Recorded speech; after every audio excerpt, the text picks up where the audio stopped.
Now, Nigeria's democracy has a fresh moment of change as President Bola Tinubu has signed the Electoral Act Amendment 2026 into law, paving the way for reforms ahead of the 2027 general elections. The new law, passed swiftly by the National Assembly, aims to strengthen transparency and credibility in the electoral process.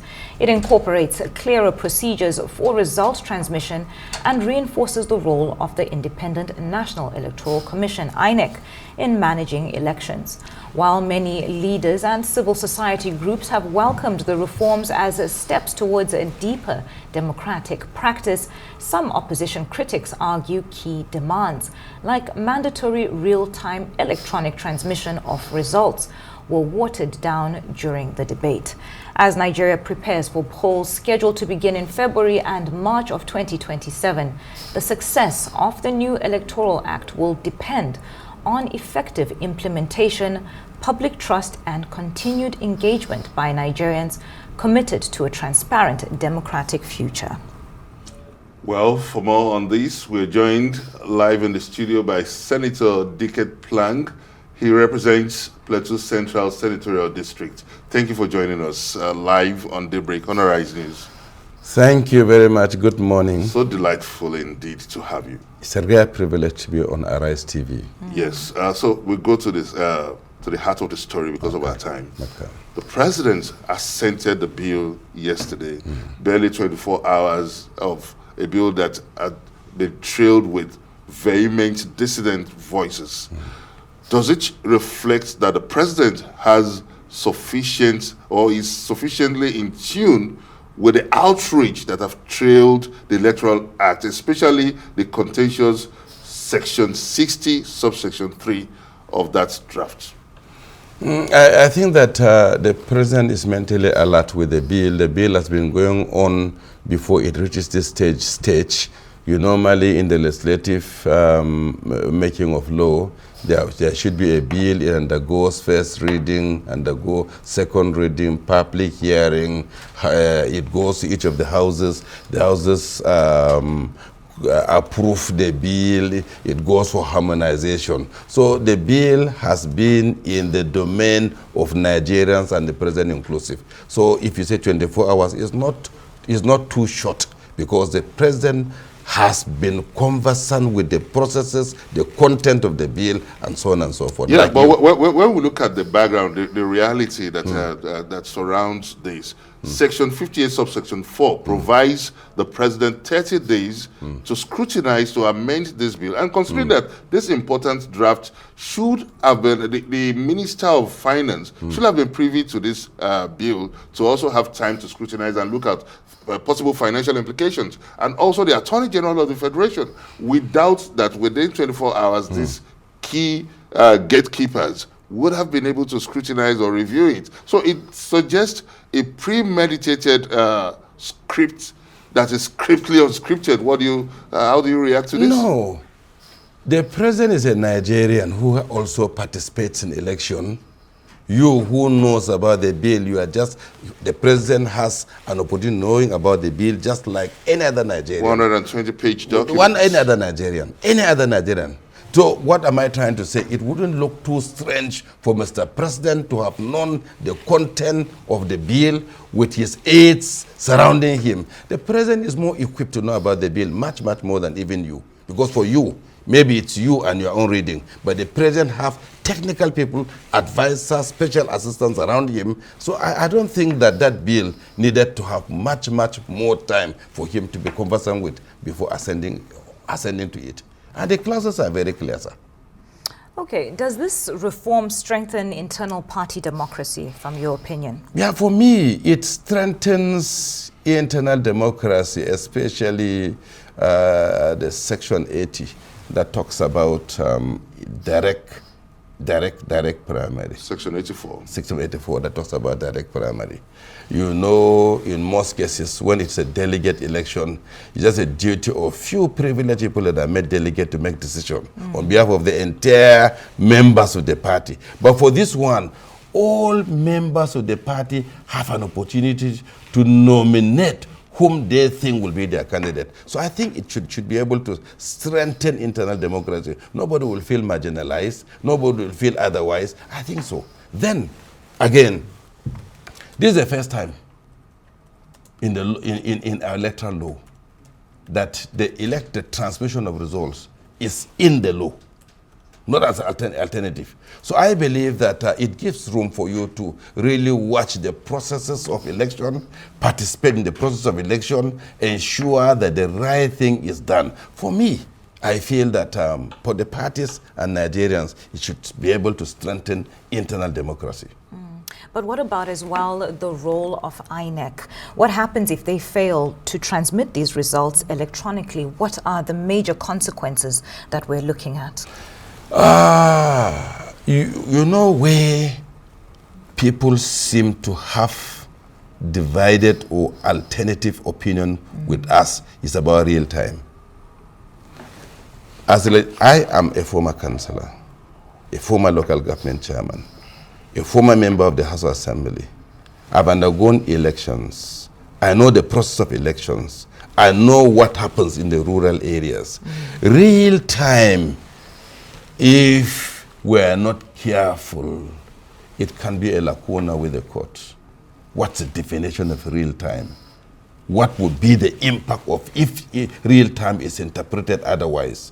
Now, for the fact that there is provision for results to be transmitted, and also the form EC8A, which is 88A, which is the first document of election at the polling unit. That's what would have been documented, signed and approved by both agents, security, and INEC before it should be transmitted to IREF. That document, what if real time means the moment you finish counting, it should be sent or otherwise rejected. It can be technical. And therefore the law provides that wherever, because of internet connectivity, and it's not possible for you to transmit, that document stands relevant. But again, it should be sent. If it does not go, probably within a particular period, it may still go. So you have those documents. So for me, INEC had an opportunity to sustain its EC8A form and also the transmitted document to IRF. Okay, now let's look at the stake involved in this draft and what it means for Nigeria's electoral future. In terms of internationally now, we have a lot of people, a lot of stakes, the European Union, some Western states fund this election. Do you think that this draft would attract such sponsorship? Because many of these stakeholders and partners have indicated interest in sponsoring a technologically driven and transparently delivered credible elections. So don't you think that this would be a setback in deepening our electoral process? I don't think that we try to come up with laws to find financial assistance. But we come up with laws that are convenient, that will give greater opportunity to reduce lacunas in our elections. Yes, but undermining technology. Yeah, because we heard what the president said. He seems to give more prominence to manual counting, because he said that even the technology will rely on manual accuracy. But what the dissidents are saying, the opposition and the civil society are saying, is that there is a need to minimize human interference in this process.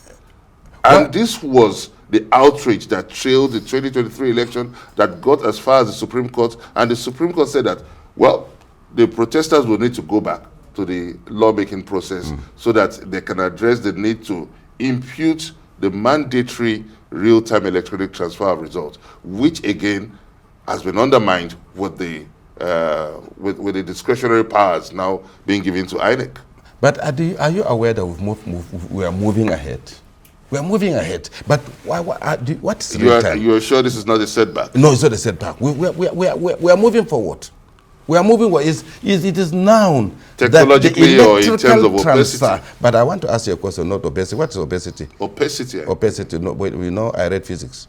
So some of your grammar, you have to reduce them so that I will be able to understand. Yes, I read. I'm a physicist. Bring mathematical equation for me, I will solve. But some of those words, I wouldn't want to hang on them because my English language is not too good. Now, but what I'm trying to say is, this is us as a country with about almost 180 polling units, 180,000 polling units.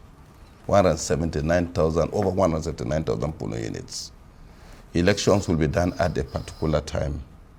Transition are supposed to be done within a particular period. You can imagine the traffic. You can also imagine the fact that internet connectivity in all our local governments cannot be promised. So, sir, it will be unfair. It can be a lacuna if we wake up today and said, at real time, Nigerians will be able to transmit a particular election at a particular time in over about 180,000. Some people have said that if Money Points and some apps could do this real-time transmission, but Money Points, even a much more serious electronic transfer real-time nationwide, how come that we are investing so much in this electoral process? And this is something that cost almost close to $1 trillion. I'm from a village. Money Points are not transferred at all points, sir. There are particular areas that pick Money Point.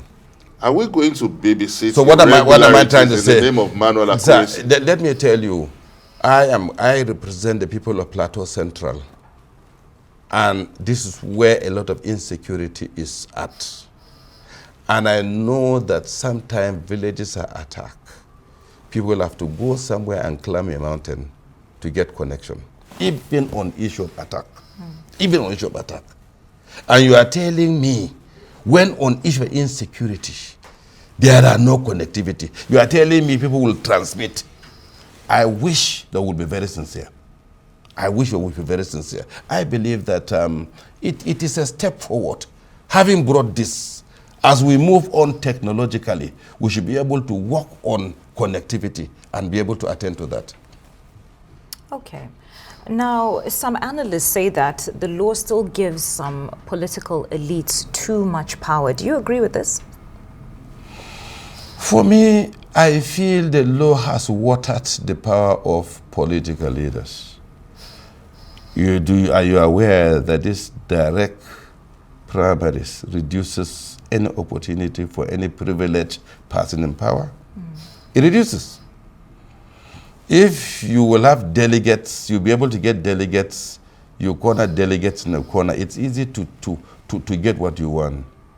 But if you allow primaries to be conducted by Nigerians at different places at time T, I want to tell you that the power of people holding offices have been reduced. Dr. Plang of the Plateau Central, APC, it's quite unfortunate that there's a very, in fact, it stands as the biggest conversation in the land at the moment, but unfortunately, we are pressed for time again. And that's all we have time for here on Daybreak. I'm Benga Ashiru. It's goodbye from me.